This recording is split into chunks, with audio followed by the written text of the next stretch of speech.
Sorry to keep you waiting. Complicated business. Complicated. I've just received a call from Secretary Clinton. To all Republicans and Democrats and independents across this nation, I say it is time for us to come together as one united people. I pledge to every citizen of our land that I will be president for all Americans.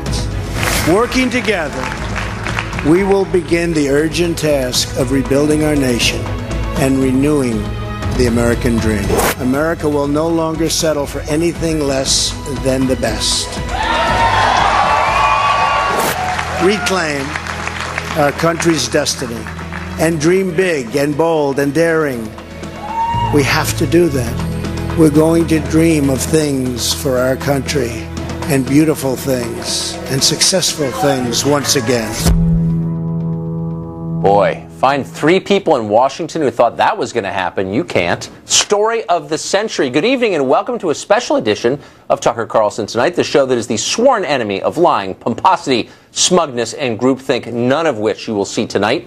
We're going to dive into the first 100 days of the Donald Trump presidency. Perhaps no issue has been as big for him during the campaign and for this country as immigration. Here's a look back at how he says he planned to deal with that issue if elected president. On day one, we will begin working on an impenetrable, physical, tall, powerful, beautiful southern border wall. 2 million people, criminal aliens. We will begin moving them out day one, as soon as I take office, day one. Homeland Security and the Department of Justice to begin a comprehensive review of these cases in order to develop a list of regions and countries from which immigration must be suspended until proven and effective vetting mechanisms can be put in place. I call it extreme vetting, right? Extreme vetting. Well, joining us now for the hour, as Larry King used to say, Jessica Tarloff, a Democratic strategist, Charlie Hurt with the Washington Times, the star of the Washington Times, honestly, and Molly Hemingway of The Federalist. It's great to see you all. Yeah. Let's get started in this order and then jump in. Molly Hemingway, there's no question, I think, just to those of us who watched from afar this campaign unfold, immigration at the center of it. Trump made a lot of pretty specific promises on the subject. Does he have to keep them? Well, I think that a lot of people said that Donald Trump didn't care a lot about issues during this campaign. Right. He actually did care a lot about issues, and immigration was one of those topics that he hit early, and it was a big reason why he got support early on. And there's a big desire for people to work on this issue. Now, is he going to deport 12 million people? I would say no, but you get a lot of understanding about where he's going with his nomination of Jeff Sessions. There is a lot that can be done simply through enforcing the laws that are on the books. At DOJ, at Justice Department. Yes, Jeff Sessions as Attorney General. And Jeff Sessions is a very much a law and order guy. He very much believes that the laws on the books should be enforced, and there's a lot of room for getting a lot done just that way. So I think that that's probably the best indicator of what's going to happen. Personnel is policy. That's absolutely right. The wall, Charlie, the wall. Yeah. I'm one of the rare people who lives here. I didn't mock the wall. I think the wall makes a lot of sense. Are we going to get a wall? No, and you know, everybody has walls. There are walls everywhere, and there's supposed to be walls, and there are walls. The 2006, I think it was, Fence Act that both Hillary Clinton and Barack Obama voted for. Yeah. That's essentially, you know, the wall that he was so ridiculed for. And I think that a big reason why Trump was such a surprise here is because he did pick immigration. And immigration is something that both, Democrats have been, for open borders for a long time now. And even Democrats, Republicans had sort of started to become in favor of open borders. They'd been sort of jeered into the corner thinking that, oh my gosh, I'm a racist if I don't support open borders. And so he kind of took both parties by surprise. And then all the people jumped in behind it. To answer your question about whether we get a wall or not, I don't know whether we're going to have a physical Great Wall of China along the southern border with a big, fat, beautiful door. But I think that if he simply enforces the laws that are currently on the books and deports people who have committed crimes beyond that, and does something about controlling, stopping the ongoing flow into the country, I think you do that much, and you are like 80% have solved the problem. Yeah. And I think that a lot of pressure comes off of not only of him in terms of keeping his wall promise, but also in terms of what happens to the remaining illegal aliens who are here otherwise obeying the law or working. Right. So once you don't feel overwhelmed, you can make rational decisions. Yeah. Jessica, I have a promise I'm not going to pick on you for the hour. We don't agree on this issue. Only like 57 minutes. Oh, 58 in that range. She can handle What's the argument against a wall? I know everyone's like, oh, the wall. But like, what is the rational, since you're a rational person, what is the argument against a wall? I actually don't think there is much of an argument against a wall. I think that Democrats always should have had a kind of piecemeal, but in one approach, which is we'll secure the border, whether you're going to do that physically or with border agents. I mean, the Gang of Eight bill had, I think it was 20,000 border agents, which was more than Donald Trump was proposing. I don't think Democrats are actually against this. I think that they get scared, first of all, about keeping Latino votes. Right. Which, I mean, this election has kind of upended that block voting rule, so we're going to see where that goes in the future. And I think that they just wanted to oppose Republicans largely. Right. So we have a net flow out of Mexican immigrants at this point. I mean, we had 1 million less than we did 2 years ago, I believe it is. And we're going to see where we go with this. But I think Donald Trump can be really smart about this, and he can put more border agents there. I don't know if you're going to be able to build a wall or if you can put in more fencing. But if you put more agents in, and then you also start talking about the fact that you understand that the vast majority of these illegal immigrants who are here are hardworking, genuine people who just want a better life, and talk about a pathway to citizenship. I don't know what language he has to use, but over 60% of Americans favor that.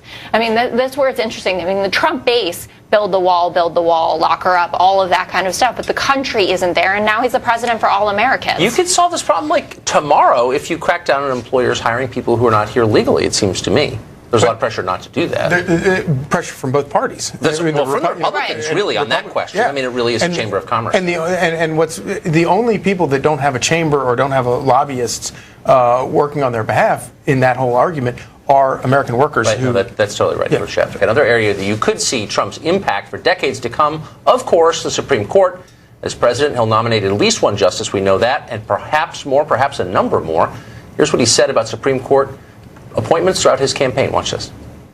Once the election is won, we'll be able to put Supreme Court justices up that will do a fabulous job. Because let me tell you, if we lose this election, you're going to have 3, 4, or maybe even 5 justices, and this country will never, ever recover. It will take centuries to recover. Perhaps the single most important thing the next president is going to have to do is pick Supreme Court justices. The justices that I'm going to appoint will be pro-life. They will have a conservative bent. They will be protecting the Second Amendment. They are great scholars in all cases, and they're people of tremendous respect. They will interpret the Constitution the way the founders wanted it interpreted. And I believe that's very, very important. I don't think we should have justices appointed that decide what they want to hear. It's all about the Constitution and so important, the Constitution, the way it was meant to be. And those are the people that I will appoint. The Constitution, the way it was meant to be. Molly, I do think this specific issue is one of the main reasons that conservatives, evangelicals, voted for Trump. He's not one of them, but they thought, we know exactly what she's going to do. Is he going to make good on their hopes for the Supreme Court? One of the only times you saw Donald Trump express humility during the campaign was when he talked about evangelical support for him. He understood that people were putting a lot of faith in him and a lot of trust in him, and he's going to reward that loyalty. And he committed to this as recently as last week when he said he was going to nominate a justice from his list of 21 really good conservative justices. So that's definitely going to happen. All of the incentives are aligned to make sure that happens for that first nominee. He also needs to do it for the rest of the nominees that come forth, not just at the Supreme Court level, but every other judicial opening. This could really be his legacy, is returning the court to a more constitutional I think he will, because restraint. he put out the numbers. I will just correct one thing, though. There was one other moment where he expressed humility, was my favorite. He was saying, there will be a lot of attack ads against me. All of them lies. And then he paused and goes, well, not all of them lies. Which I loved. But, I mean, is that the list of 21 he's not going to pick? I mean, why wouldn't he pick Ted Cruz? I know he's not on the list. But it kind of takes him out of the political realm, which might be helpful. I think it would be good. I think it would be terrific in a lot We'd of have ways. Ted Cruz forever. But he wouldn't be in the Senate. And Democrats would be like they couldn't vote for him fast enough just to get him out of here. He's so terrible. That's totally true. But to along with what Molly was saying, it would kind of be a little frightening because I don't want him to go anywhere off the list. Just this is one thing that he can't ad lib. This is the one thing he simply can't be left to his own freewheeling. As much as I love when he's freewheeling and off the wall and says crazy stuff, this is the day that Justice Antonin Scalia died was a terrifying moment. It was when you think, and even as somebody who liked Donald Trump from the very beginning, it was sort of a terrifying moment because it was like, okay, he gets everything in the main generally, and he understands that you don't have to be an expert to run this country, in my opinion. But that one requires a certain appreciation of some of the finer points that I'm not entirely certain that he gets, which is what is so dang appealing about him. But he can make the argument, go back to the original argument, which is, does the Constitution mean what it says, as Republicans or conservatives believe, or does it just mean whatever you feel like it means? And because we want to change it, but going through the changes of a constitutional amendment is too much of a hassle. We just want to change it to mean whatever we say it means. That's a great argument. That's a great fight, and conservatives should be able to win that fight. And I could see a guy that as plain spoken as Donald Trump making a great argument for that. They'll win it the first time, for sure, Jessica, because the first appointment just brings the court back to stasis, to the balance it had for, And we have to pray that RBG lives forever. That'd be Ruth Bader Ginsburg. Yeah, sorry. Those of us who are not liberal. You still know who she is. I hope. But she's the little cute one that sleeps. It's the second appointment if one of the people from the left leaves the court. I mean, that's a real fight. But what do Democrats do? They don't have the majority. No, there's not a lot that you can do. I mean, you can, pray a little bit about it, find God. Liberals find God about this. So it really is kind of bringing religion back to the Democratic Party. We'll see, how the lay of the land looks when this actually comes up. But yeah, I think there's a lot of hope that has to go along with this. That also, the fact that President Obama put up Merrick Garland, who is a more reasonable choice. I mean, he could have gone for an extreme leftist judge. Not that he was going to get through any of this at this point, but he did try to go more centrist. And I believe Hillary Clinton would have as well. That is where she is more naturally anyway. That, there is some truth to the fact that Republicans have said, or at least Donald Trump, that he has an interest in working with Democrats. But I think that you're both right. And I mean, Republicans are in very good position right now in terms of the court. And that is, I believe, what turned a lot of these never-Trumpers into Trumpers for this purpose, because they got scared about a leftist activist court that was going to come about if Hillary Clinton got into office. And the praying. How grateful are you that Harry Reid has taken the nuclear option, or has put the nuclear option on the table? So grateful. So grateful. All right. We'll explore our gratitude in coming segments. Well, Donald Trump hit Obamacare left and right of the campaign trail, of course, but now that he's the president-elect, what will he do with it? The president's signature law. That is next. Stay tuned.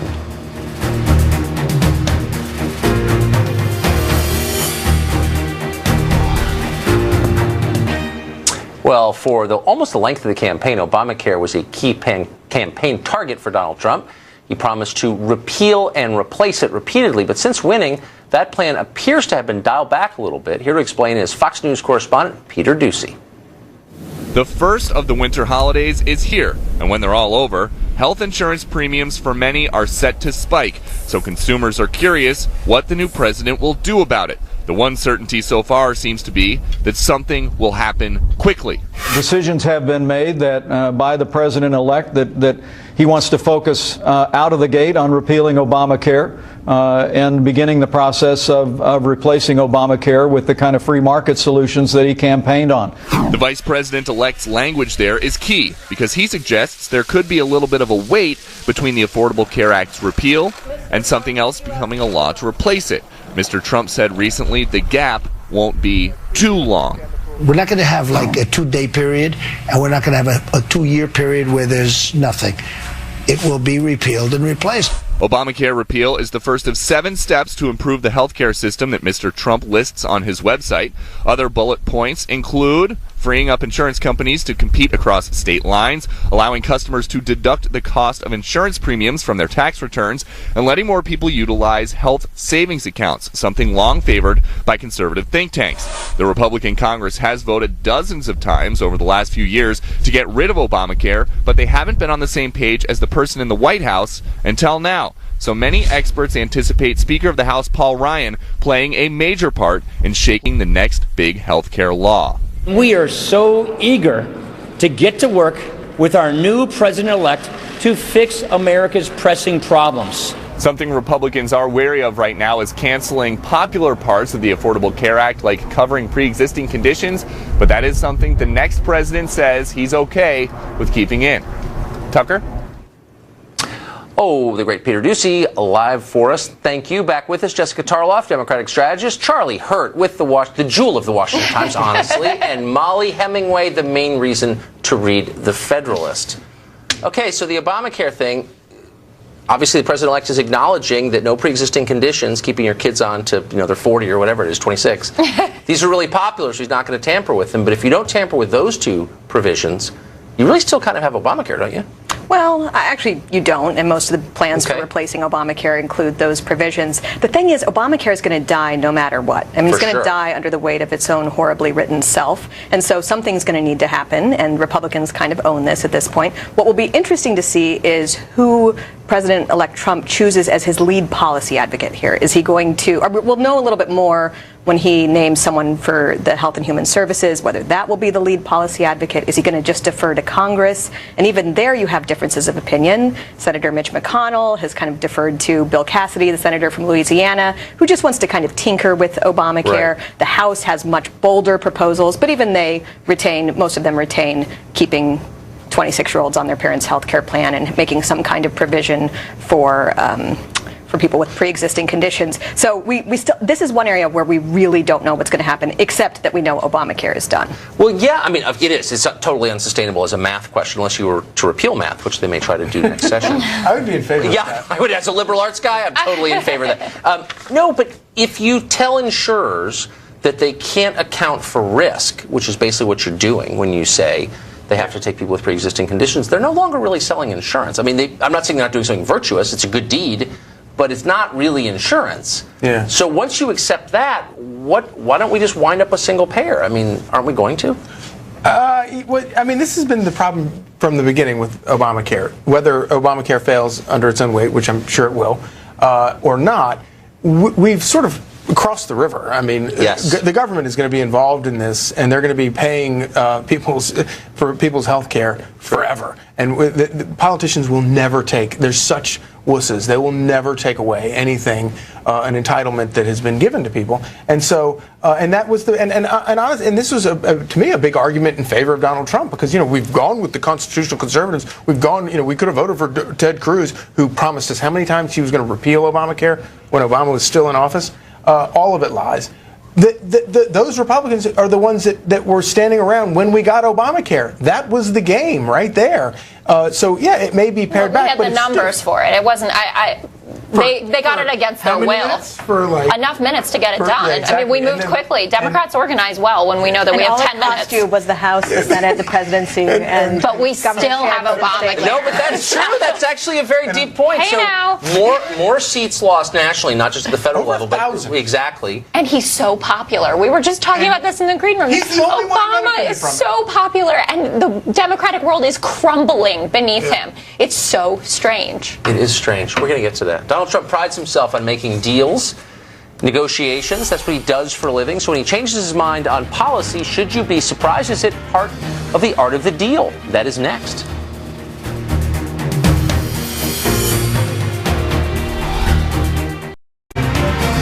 So is it flip-flopping or is it political evolution? That depends upon who you ask. Over the past year and a half, President-elect Trump has changed his mind on some issues. That's not always a bad thing, obviously. It is interesting, though. Fox News chief national correspondent Ed Henry is on that question. It was a centerpiece of President-elect Donald Trump's historic campaign. A pledge to drain the swamp in Washington while also bringing his opponent, Hillary Clinton, to justice. It's just awfully good that someone with the temperament of Donald Trump is not in charge of the law in our country. Because you'd be in jail.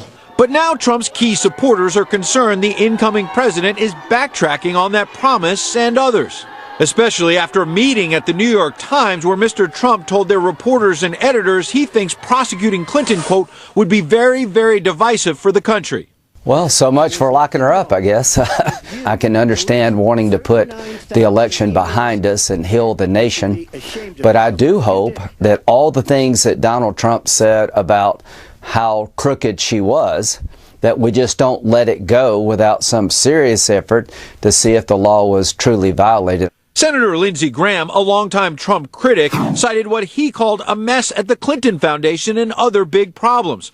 Though Mr. Trump's campaign manager, Kellyanne Conway, insisted the former Secretary of State has already paid a heavy price. I think Hillary Clinton still has to face the fact that a majority of Americans don't find her to be honest or trustworthy. But if Donald Trump can help her heal, then perhaps that's a good thing. The pivot is part of a larger trend for President-elect Trump, backtracking on several key campaign promises. Those concerns seem to be bolstered by a new video released by Mr. Trump, which showcases his plans for the early days of his administration. My agenda will be based on a simple core principle: putting America first. The video may be more notable for what it fails to mention, specifically any plans for repealing Obamacare or building a wall on the southern border. Who's going to pay for the wall? Mr. Trump's pledge to build a wall, of course, was a defining aspect of his candidacy. But congressional Republicans seem to have other ideas for how to secure that border. Here's what House Majority Leader Kevin McCarthy told Fox when asked about the wall. When you look at a wall, but you also have the technology today with UAVs, you can look out 40 miles ahead. The terrain is different, so you can't always build in just a specific place. And while candidate Trump was emphatic about tearing Obamacare to pieces, real change begins with immediately repealing and replacing the disaster known as Obamacare. After lobbying from President Obama to keep as much of the law as possible, Mr. Trump said in his first post-election interview with the Wall Street Journal he favors keeping at least two key provisions, one that protects individuals with pre-existing conditions and another that allows people to remain on their parents' plans until age 26. But even those changes may prove to be too difficult, with Senate Minority Leader Chuck Schumer declaring it will prove to be too expensive to only keep those popular items. He won't be able to do it because now even he, after his meeting with President Obama, said, I want to keep the good things. Well, you can't keep the good things without keeping ACA. In fairness to the president-elect, that video laying out his priorities was about what kind of executive actions he can do quickly. Building the wall and changing Obamacare will need buy-in from Congress and will not happen in the first few weeks anyway. Nonetheless, some of Mr. Trump's early comments still have his supporters wondering exactly how he'll move forward. Tucker? Ed Henry, ladies and gentlemen, does this show that Mr. Trump is willing to negotiate on positions?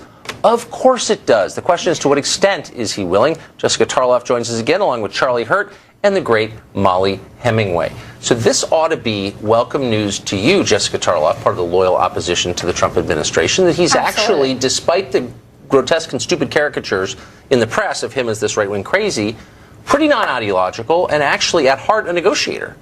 I think that that's right. I would take issue with the fact that it's just characterizations, because he did say a lot of the things that the press then ran with. Well, like, we're going to ban all the Muslims. He said that. And then the press... Figure out what's going on here. Right, and the extreme bet. You know, Donald Trump is no oratorical saint or whatever. No. I think he's rhetorically incontinent. I agree with that. But it doesn't mean that he's a right-winger. No, he's definitely not. I mean, he was one of us, and he's given a lot of money to us. So, us being Democrats. Okay. I mean, over the years. And he talks about it freely, that you do whatever you need to do to get what you want.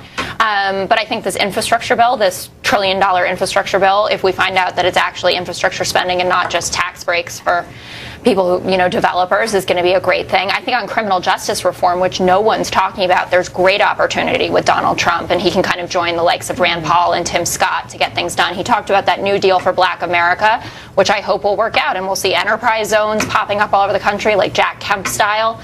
there's a lot that we can do together. That's why I'm more concerned about his appointments and Mike Pence than I am about Donald Trump himself, because he's the least ideological of the bunch. Are you concerned about Mike Pence or heartened by Mike Pence, Charlie? Probably loves Mike Pence. No, I didn't think he was a very good pick at the time, but I think he's proved to be an extraordinary vice presidential nominee and an extraordinary partner in terms of he has had a very good effect on Donald Trump, and I admire him immensely. I stand corrected. He was a great pick. Yeah. But one of the most appealing things about all of this, none of us is going to be 100% happy with what comes out of this administration. There is no doubt about that. And conservatives are right to be worried about a lot of things, I think, starting with Obamacare. But one of the things that I think the greatest things that come out of this election is you actually have for decades we've had both parties working in concert with Congress and the White House. If they both own the same party, they'll just do anything. They'll give away the store. And we now have a divided Republican Party, at least a suspicious Republican Party, where you have Republicans that control Congress and they're suspicious of the Republican president in the White House. That is a fantastic thing. That is exactly the way the founders designed it, and that's what they wanted there to be, that check on the executive branch, and I think that's a terrific thing. Huh? Do you buy that, Molly? That's an interesting analysis. I'm a huge fan of gridlock, and I hope that's what will happen. I'm a little bit worried, though, that in fact you'll see a lot of deals being made in a way that is going to make conservatives very unhappy. Chuck Schumer is a longtime ally and friend of Donald Trump. Donald Trump has funded his campaigns more than almost anybody else. They have a relationship that goes back. Chuck Schumer's not a stupid guy, and he's going to be working with Donald Trump. He's already been kind of cozying up and being friendly with him, and a lot of other Democrats understand that they need to be friendly with him too. Joe Manchin, So what matters? What's the point at which conservatives should freak out? Well, I think they just need to remain committed to their principles, and they need to be open-minded and broad-minded. I actually think there's, it's a danger how much Donald Trump is committed to deal-making, but there's also an opportunity there. Yes. We really do finally have a chance to reach across divides, fix immigration problems, work on national security, fix Obamacare. There's a real opportunity here if people are open enough to take it. No, I think that's totally right. All right, Donald Trump, the dynasty destroyer, and he is one. During the 2016 campaign, Mr. Trump took out two of the most powerful political families in American history. Question is, what is next for the Bushes and the Clintons, still nursing their wounds? Straight ahead, we'll take that up. Stay tuned.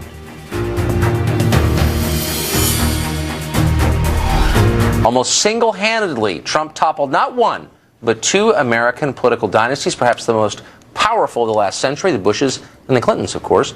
Is this the end for those two political families? Back with us, Jessica Tarloff, Democratic strategist, Charlie Hurt of the Washington Times, Molly Hemingway of the Federalist.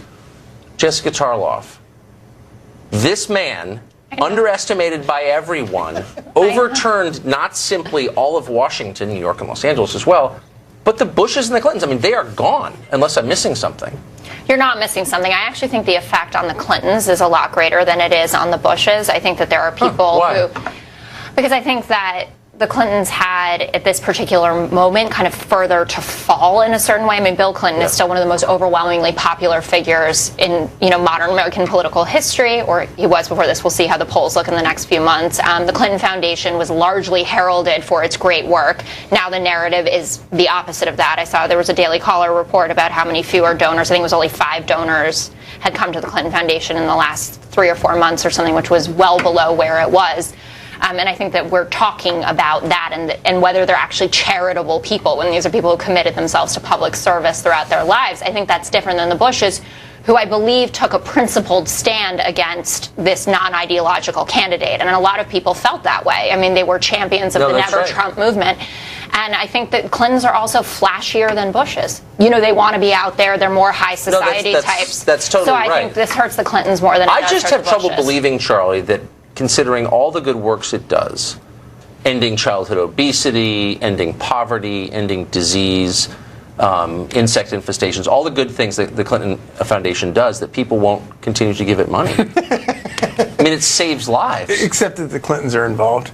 No, I totally agree that the Clintons are finished, and Republicans should. And be the foundation is over too, right? Because it was only about she's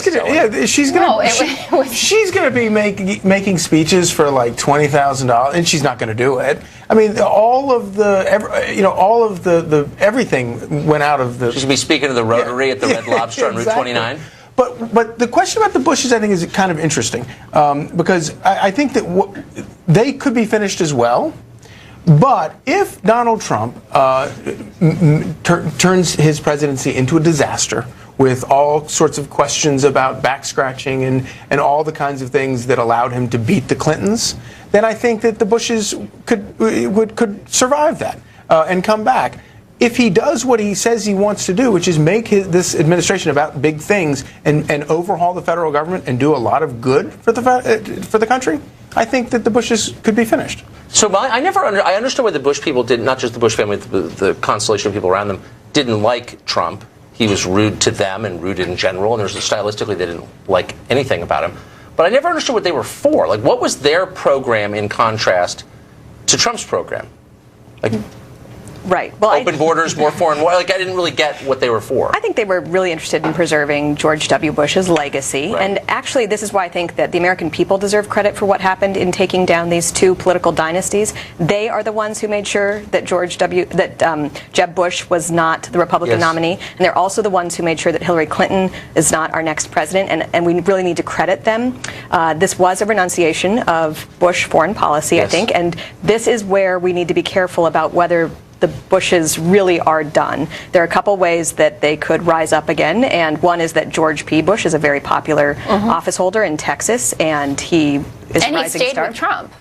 I mean, and he did. So. And the other thing is that you're going to see a lot of Bushies getting back in with this administration, and so I think it's really good to pay particular attention to those foreign policy positions. How many people who adopted that foreign policy will get their way in? Well, right. If the architects of the Iraq War wind up in charge of American foreign policy again, like, what was the point? Exactly. Yeah, right now, the establishment is down on the River Nile looking through the reeds for the little basket with George P. Bush in it. Or Chelsea Clinton. Or Mitt Romney, who might have to be the Secretary of State. I know, it is sort of amazing. So. We need to tape a Christmas special because we'll have a lot more information on where we wound up. All right, we're going to come back to our fantastic panel in just a minute. The press went under the microscope during the 2016 election. A lot of bias was exposed. Will anything change? That's on the table next. Well, for the past year, it's been pretty hard to ignore the bias in the press because the press weren't hiding it at all. They were reveling in it. The hard part may be doing something about it, fixing it. Will the press do its own post-mortem to identify the problems and fix them? Don't hold your breath for that. Are we in for more of the same, or will something else totally weird happen in the media landscape? Back with us, Jessica Tarloff, Charlie Hurt, and of course, Molly Hemingway. Molly, the self-inflicted wounds that the press inflicted upon itself seem to ensure the rise of alternative media. Because, like, nobody trusts the New York Times or NBC anymore. I know I don't.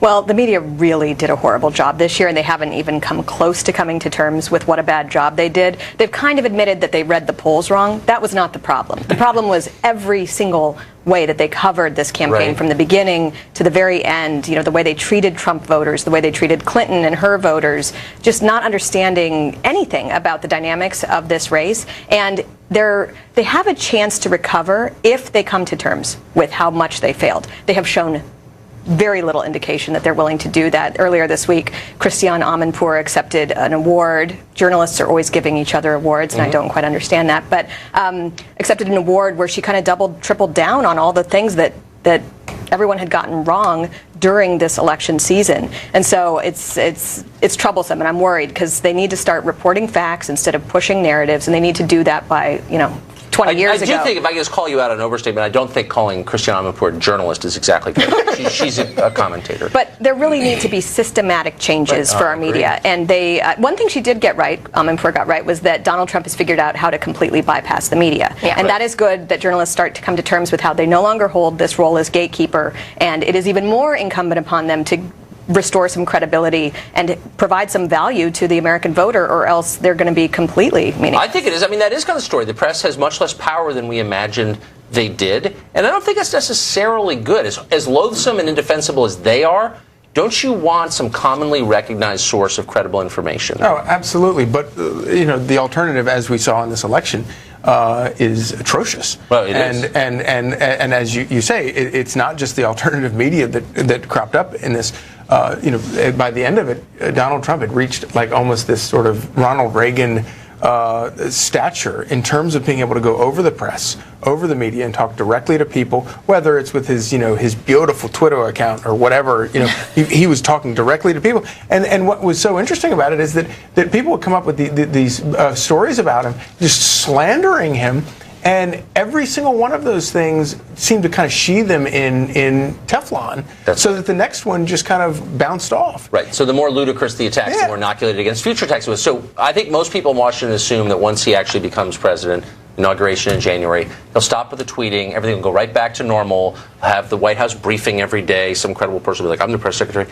I don't believe that necessarily is going to happen. Oh, I don't think so. I mean, I think that he'll have some adult who checks his tweets before they go out, hopefully, or something of that nature, because I think it's totally unpresidential, unprofessional to be tweeting some of the things that he does. But I think he should maintain his voice. I thought his 100 Days YouTube video was fantastic, because you can't be mad at the media for interfacing with the public if you just talk to them directly. Right. So I think we'll see a lot more of those fireside chats, whether they're 2 minutes long or they get longer than that. And I think that that's smart for him. I don't think that the coverage was as crazy as you guys do from the left on this. I think there were a lot of stories. Like, we had countdown clocks about when was the last time Hillary Clinton gave a press conference, and no one's talking about the fact that Donald Trump just stopped giving them at the end for the last few months. He was just like, I'm done with this, and when you say they made up these ludicrous stories, Donald Trump did a lot of ludicrous things. This isn't made up, all of it. I understand the liberal media wanted to run wild with it, and they wanted to perhaps overblow the alt-right thing, or, David Duke's in love with this guy, so you can't like him. But the number one mistake, and this is on us, on the Democratic Party and liberals, is that we painted all Trump supporters with the xenophobic, homophobic, racist brush. And people lied to pollsters in some cases and said they were voting for Hillary or they were undecided, and broke for Trump. Or it's still happening, though, with this all-right stuff. You get some hotel room, ballroom filled with lunatics, and all of a sudden they speak for every conservative. I don't think that's true, but I think that the all-right is concerning, and I'm not someone who calls them just white supremacists or whatever it is. When Donald Trump says, I disavow the alt-right, and Steve Bannon has openly said, I am the messenger of the alt-right. Well, it depends what you mean by the alt-right. I mean, if you mean conservatives who are rethinking what it means to be conservative, put me in that category. If you mean some nutcase with a creepy Hitler salute, that's disgusting. Someone should just take away David Duke's Twitter account. I think that would help a lot of people. All right, I'm being told that we're taking a commercial. We'll be right back. It was, of course, an amazing, amazing election year, but we are still thankful for a lot that happened and for what may be coming up in this coming year. Our Thanksgiving gratitude next.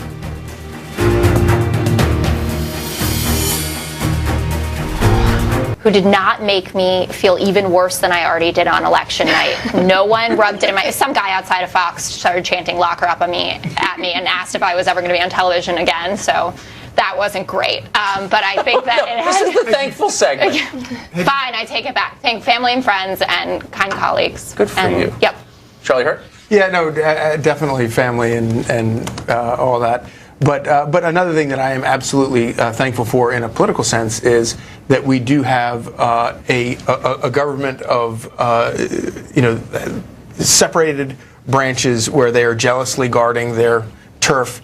And I think the best chance of like an honest conversation, honest disagreement that we've seen in a long time. And that's a very, very positive thing. Yes, I agree with that completely. Molly?